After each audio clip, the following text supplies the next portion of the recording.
Assalamualaikum warahmatullahi wabarakatuh. Kami dari kelompok 11 akan memperkenalkan diri. Eh, yang pertama, kami dari kelompok 11 beranggotakan Muhammad Tikrul Qoibi, Milayaza Orisa Wahyudi, dan Ayufika Nurfadila yang akan menjelaskan tentang pengertian silabus dan materi pembelajaran. Langsung saja kita masuk pada pembahasannya. Yang pertama yaitu pengertian silabus. Secara sederhana, silabus dapat diartikan sebagai rencana pembelajaran pada suatu kelompok mata pelajaran dengan tema tertentu yang mencakup standar kompetensi, kompetensi dasar, materi pokok, kegiatan pembelajaran, indikator pencapaian kompetensi, penilaian alokasi waktu, dan sumber belajar yang dikembangkan oleh setiap satuan nasional pendidikan, dalam kurung SMP. Menurut Dr. Mulyasa sendiri, MPD sendiri, silabus merupakan rencana pembelajaran pada suatu kelompok mata pelajaran dengan tema tertentu yang mencakup sama seperti tadi, standar kompetensi, kompetensi dasar, dan lain-lain.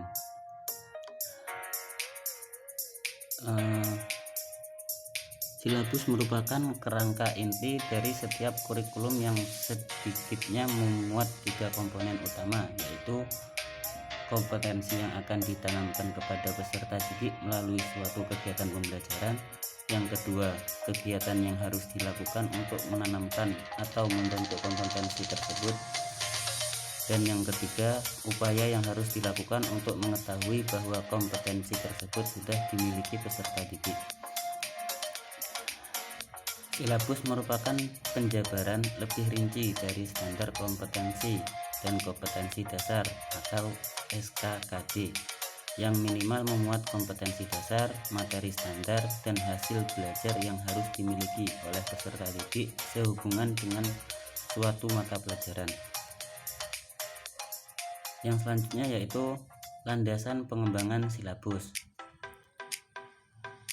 Landasan pengembangan silabus adalah Peraturan RI Nomor 19 Tahun 2005 tentang Standar Nasional Pendidikan Pasal 17 Ayat 2 dan Pasal 20.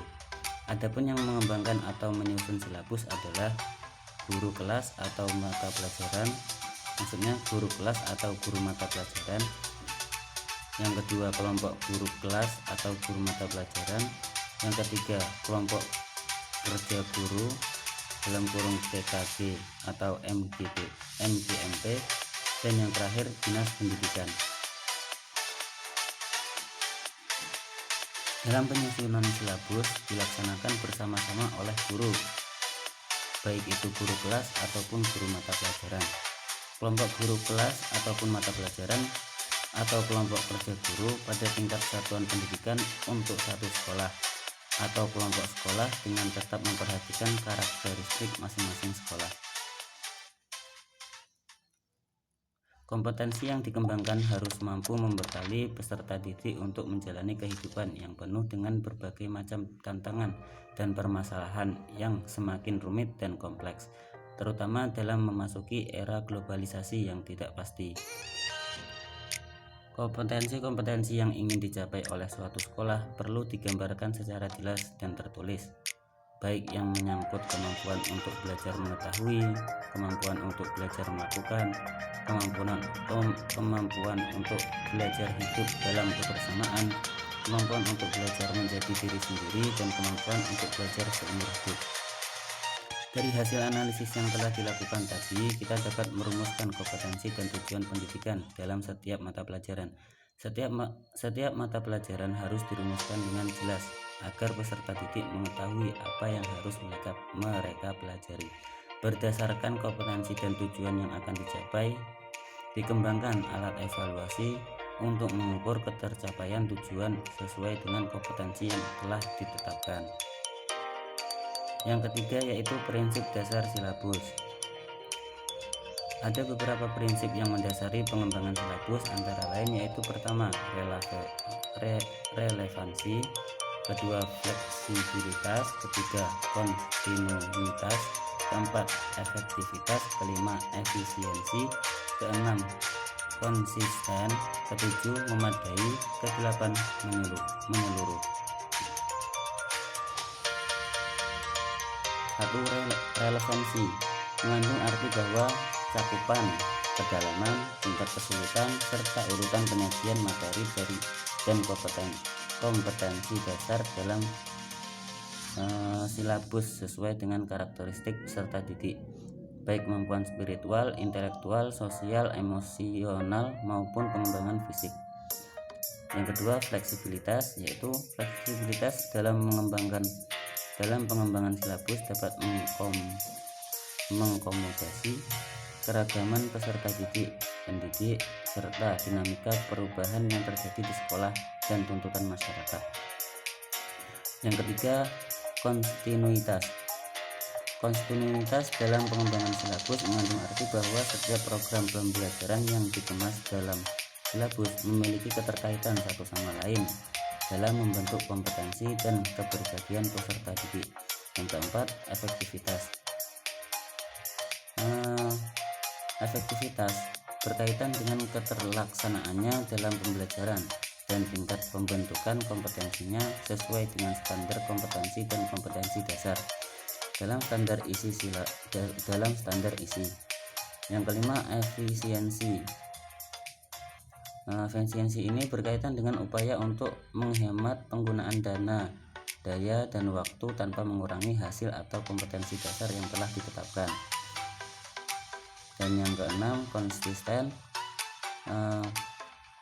Konsisten ini mengandung arti bahwa antara standar kompetensi dasar, indikator, materi pokok, pengalaman belajar, sumber belajar, dan sistem penilaian memiliki hubungan yang konsisten atau bahasa Jawanya ajeg dalam membentuk kompetensi peserta didik. Dan yang terakhir, memadai. Yang ketujuh, memadai. Memadai dalam pengembangan silabus mengandung arti bahwa ruang lingkup indikator, materi standar, pengalaman belajar, sumber belajar, dan sistem penilaian yang dilaksanakan dapat mencapai kompetensi dasar yang telah ditetapkan. Dan yang kedelapan, menyeluruh. Komponen silabus mencakup keseluruhan ranah kompetensi kognitif, efektif, psikomotorik. Kemudian manfaat silabus. Silabus bermanfaat sebagai pedoman dalam pengembangan pembelajaran lebih lanjut, seperti pembuatan rencana pembelajaran, pengelolaan kegiatan pembelajaran, dan pengembangan sistem penilaian. Silabus juga bermanfaat sebagai pedoman untuk merencanakan pengelolaan kegiatan pembelajaran, misalnya kegiatan belajar secara klasikal, kelompok kecil, atau pembelajaran secara individual.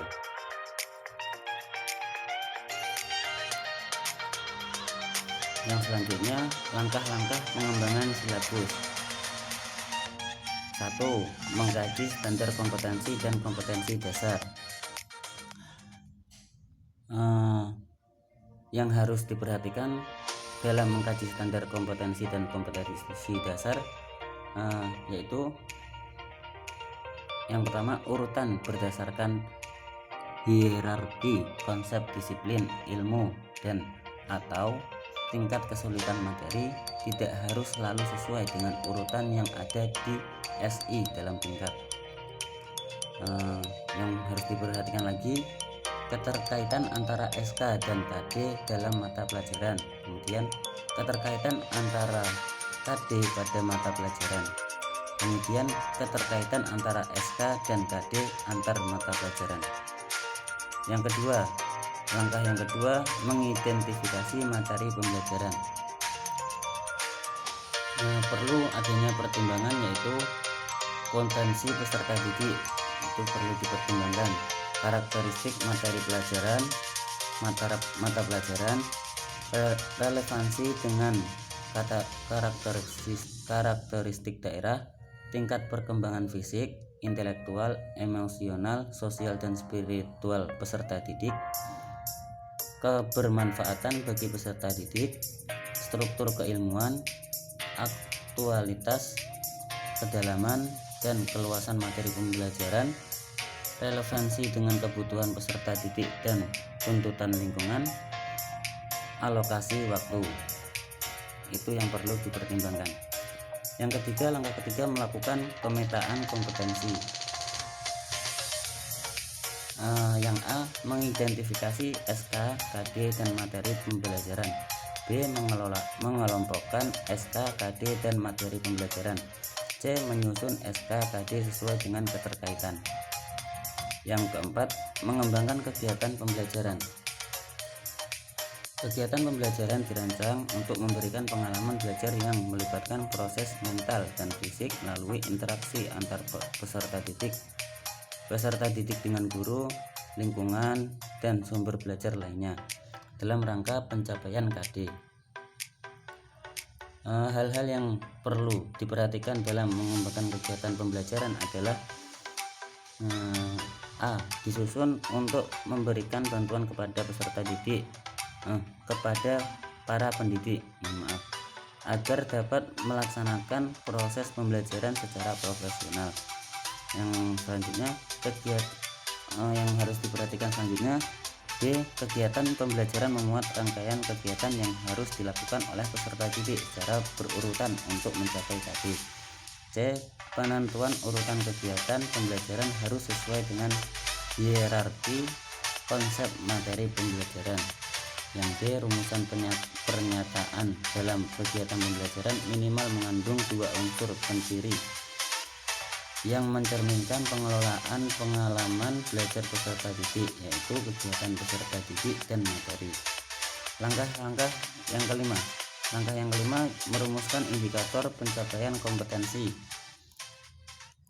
Indikator merupakan penanda pencapaian KD yang ditandai oleh perubahan perilaku yang dapat diukur, yang mencakup sikap, pengetahuan, dan keterampilan indikator.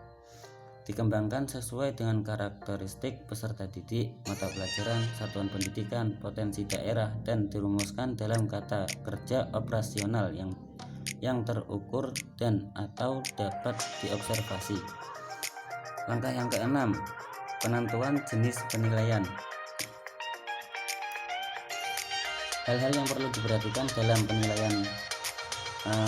penentuan jenis penilaian. Yang A, penilaian diarahkan untuk mengukur pencapaian kompetensi. B, penilaian menggunakan acuan kriteria, yaitu berdasarkan apa yang bisa dilakukan peserta didik setelah mengikuti proses pembelajaran dan bukan untuk menentukan posisi seseorang terhadap kelompoknya.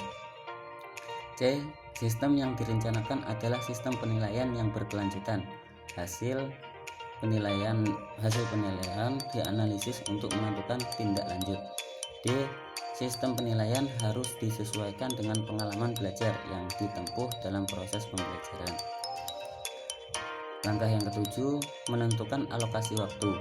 Penentuan alokasi waktu pada setiap KD didasarkan pada jumlah minggu efektif dan alokasi waktu mata pelajaran per minggu, dan dengan mempertimbangkan jumlah KD per semester, keluasan, kedalaman, tingkat kesulitan, dan tingkat kepentingan KD. Dan yang langkah ke-8, menentukan sumber belajar. Sumber belajar adalah rujukan, objek atau bahan yang digunakan untuk kegiatan pembelajaran yang berupa media cetak dan elektronik, narasumber, serta lingkungan fisik, alam, sosial, dan budaya. Kemudian komponen silabus. Komponen silabus terdiri dari beberapa komponen. Sebelum itu, silabus merupakan salah satu bentuk penjabaran kurikulum. Produk pengembangan kurikulum ini memuat pokok-pokok pikiran yang memberikan rambu-rambu dalam menjawab 3 pertanyaan mendasar dalam pembelajaran, yakni 1. Kompetensi yang akan hendak dikuasai peserta didik. 2. Bagaimana memfasilitasi peserta didik untuk menguasai kompetensi itu, dan 3 bagaimana mengetahui tingkat pencapaian kompetensi oleh peserta didik. Langsung saja komponen-komponennya, yaitu 1. Komponen identifikasi, yang kedua komponen standar kompetensi, ketiga komponen kompetensi dasar, materi pokok, pengalaman belajar, indikator, jenis penilaian, alokasi waktu, dan sumber belajar.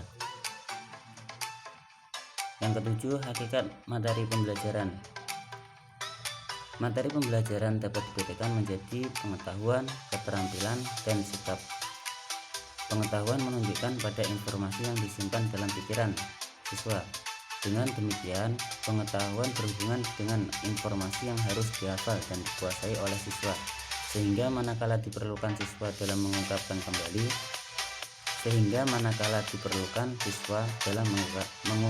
kembali. Keterampilan atau skill menunjukkan pada tindakan-tindakan fisik dan non-fisik yang dilakukan seseorang dengan cara kompeten untuk mencapai tujuan tertentu. Sikap menunjuk pada kecenderungan seseorang untuk bertindak sesuai dengan nilai dan norma yang diyakini kebenarannya oleh siswa. Yang kedelapan, kriteria pemilihan materi pembelajaran. Bahan atau materi pelajaran adalah segala sesuatu yang menjadi isi kurikulum yang harus dikuasai oleh siswa sesuai dengan kompetensi dasar dalam rangka pencapaian standar kompetensi setiap mata pelajaran dalam suatu pendidikan tertentu.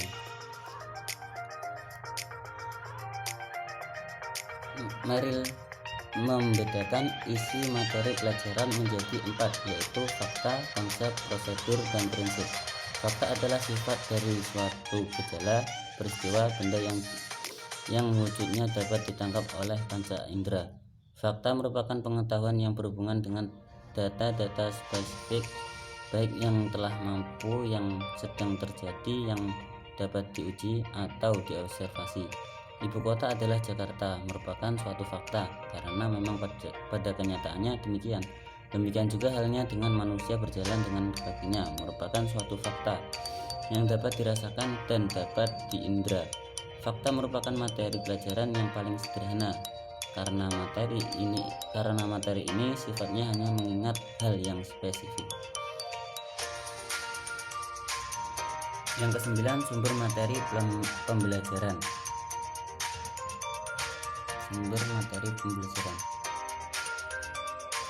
Agar menghasilkan tamatan yang mempunyai kemampuan utuh, diperlukan pengembangan pembelajaran untuk kompetensi secara sistematis dan terpadu, agar siswa dapat menguasai setiap kompetensi secara tuntas.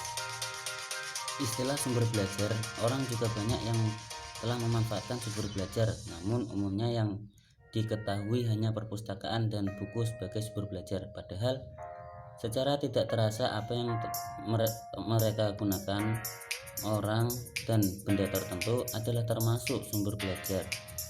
Jadi orang, benda ataupun yang mereka gunakan itu termasuk sumber belajar. Nah, di sini juga diterangkan sumber belajar, sumber materi pembelajaran 1, 2, 3, 4. 1, tempat atau lingkungan.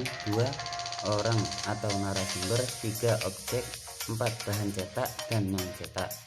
Ya, kayak buku itu termasuk pada bahan cetak. Yang pertama, lingkungan merupakan yang pertama tempat atau lingkungan merupakan sumber belajar yang sangat kaya sesuai dengan tuntutan kurikulum. Ada 2 bentuk lingkungan belajar, yakni pertama, lingkungan yang sengaja didesain untuk belajar siswa seperti laboratorium, perpustakaan, dan sebagainya. Dan yang kedua, lingkungan yang tidak didesain untuk proses pembelajaran, akan tetapi keberadaannya dapat dimanfaatkan seperti halaman sekolah, taman sekolah, kantin, dan sebagainya.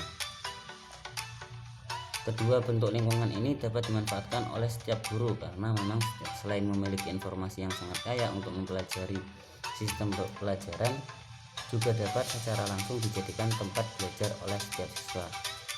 Yang kedua, orang atau narasumber. Pengetahuan itu tidak statis, akan tetapi bersifat dinamis yang terus berkembang sangat cepat. Oleh karena pengembangan yang cepat itu, kadang-kadang apa yang disajikan dalam buku teks tidak sesuai lagi dengan pengembangan ilmu pengetahuan mutakhir. Misalnya, peraturan dan undang-undang baru mengenai sesuatu, penemuan-penemuan baru dalam berbagai ilmu pengetahuan mutakhir, seperti munculnya berbagai jenis penyakit, misalnya flu burung, sapi gila, dan lain sebagainya, serta berbagai jenis rekayasa genetik, munculnya berbagai fenomena alam, serta pengaruhnya terhadap gejala-gejala sosial, dan lain sebagainya, yang kesemuanya itu tidak mungkin dipahami sepenuhnya oleh guru. Maka untuk mempelajari konsep-konsep baru semacam itu, guru dapat menggunakan orang-orang yang lebih menguasai persoalan, misalnya dengan mengundang dokter, polisi, dan lain sebagainya sebagai sumber bahan pelajaran. Yang ketiga yaitu objek. Objek atau benda yang sebenarnya merupakan sumber informasi yang akan membawa siswa pada pemahaman yang lebih sempurna tentang sesuatu. Mempelajari bahan pelajaran dari benda yang sebenarnya bukan hanya dapat menghindari kesalahan persepsi tentang isi pelajaran, akan tetapi juga dapat membuat pelajaran lebih akurat. Di samping motivasi belajar, siswa akan lebih baik. Yang keempat, bahan cetak dan non cetak. Bahan cetak adalah berbagai informasi sebagai materi pelajaran yang disimpan dalam berbagai bentuk tercetak seperti buku, majalah, koran, dan sebagainya. Jadi buku itu termasuk bahan cetak.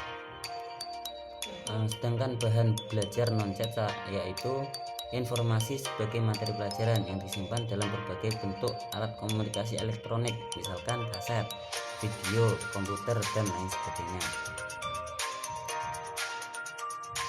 Yang ke-10, pengemasan materi pembelajaran. 1. Prinsip pengemasan. Prinsip pengemasan sendiri terdiri dari 4: novel, proximity, konflik, dan humor. Yang pertama yaitu novelty. Artinya suatu pesan akan bermakna apabila bersifat baru atau mutakhir. Pesan yang using atau sebenarnya telah diketahui oleh siswa, maka akan mempengaruhi tingkat motivasi dan perhatian siswa dalam mempelajari bahan pelajaran. Dengan demikian, maka setiap guru perlu mengikuti berbagai kemajuan dalam pengembangan ilmu pengetahuan sesuai dengan bidang studi yang diajarkan, misalkan melalui informasi yang terdapat dalam jurnal, pelacakan internet, dan lain sebagainya. Yang kedua, proximity. Artinya pesan yang disampaikan harus sesuai dengan pengalaman siswa. Pesan yang jauh dari pengalaman siswa cenderung kurang diperhatikan. Yang selanjutnya, konflik. Artinya pesan yang disajikan sebaiknya dikemas sedemikian rupa sehingga menggugah emosi.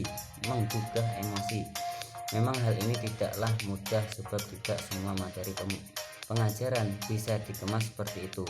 Akan tetapi seseorang perencana yang baik mestinya berusaha ke arah tersebut. Dan selanjutnya, humor. Pesan yang disampaikan hendaknya dikemas sedemikian rupa sehingga menimbulkan kesan lucu. Pesan yang dikemas dengan lucu cenderung akan lebih menarik perhatian.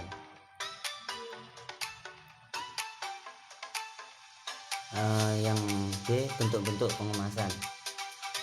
Di sini ada 3 materi pelajaran terprogram, pengemasan materi pelajaran melalui modul, dan pengemasan materi pelajaran kompilasi. Materi pelajaran terprogram.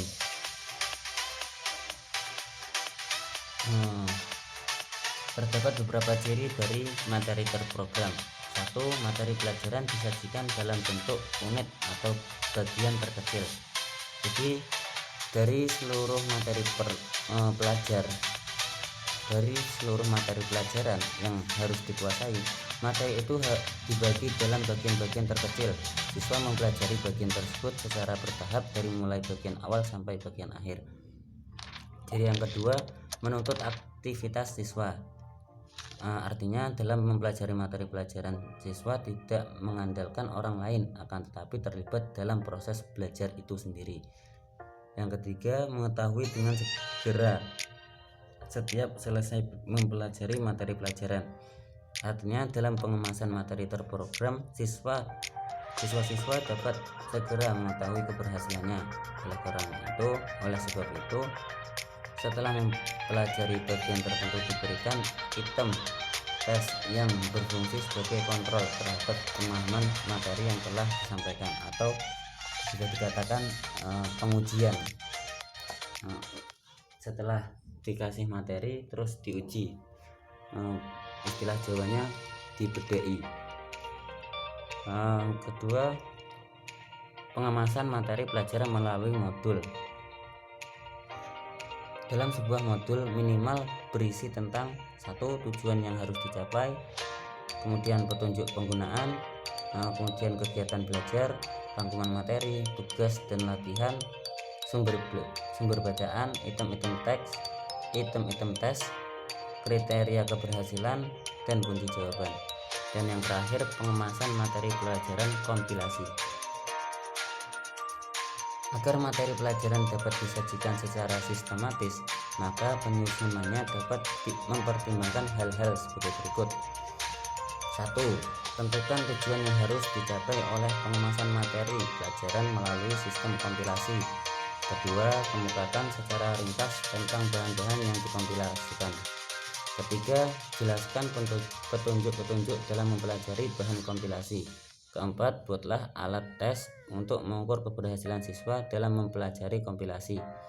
Misalkan kita memberi suatu contoh, terus di situ ada permasalahan, lalu kita ujikan kepada siswa apakah siswa itu bisa menjawab persoalan tersebut atau memberikan solusi. Yang kelima, antara suatu bahan yang diambil dari satu sumber dan sumber lainnya diberi penyekat. Sekian penjelasan dari kami kelompok 11. Kami mohon maaf apabila ada yang kurang tepat baik dalam segi perkataan ataupun penjelasannya tadi, ataupun dari makalahnya ataupun dari PPT-nya. Sekian, terima kasih. Wassalamualaikum warahmatullahi wabarakatuh.